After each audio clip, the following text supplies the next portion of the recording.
इसका recording studio Ekangar Sarai. DJ Kundan Raj presented by किसका films. भतरा करेला हमके बड़ी दर्द करेला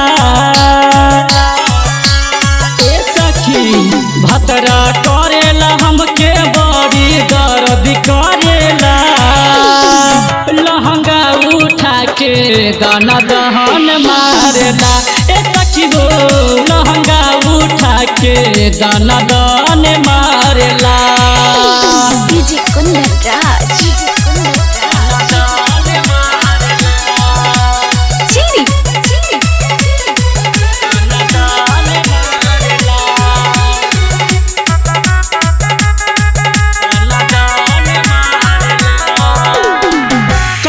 जाने कैसन से कोइले बसादी हो, पलंग पर सुता के हमके करे दूरा गति हो ए सखी।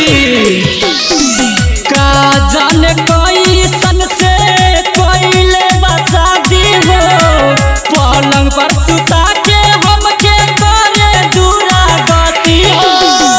कवन भतरा करेला हमके बड़ी दर्द करेला, भतरा करेला हमके बड़ी दर्द करेला। लहंगा उठा के दाना दान मारेला ए सखी हो, लहंगा उठा के दाना दान मारेला। डीजे कुंदन राज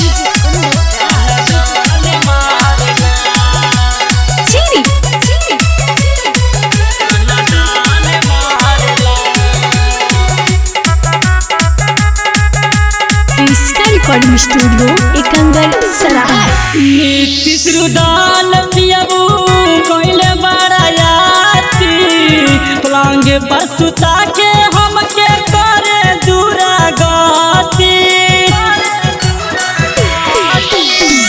पियबू नीतीश रुदाल कोइले बड़ायाती, पलंग पर सुता के हमके करे दूरा गति।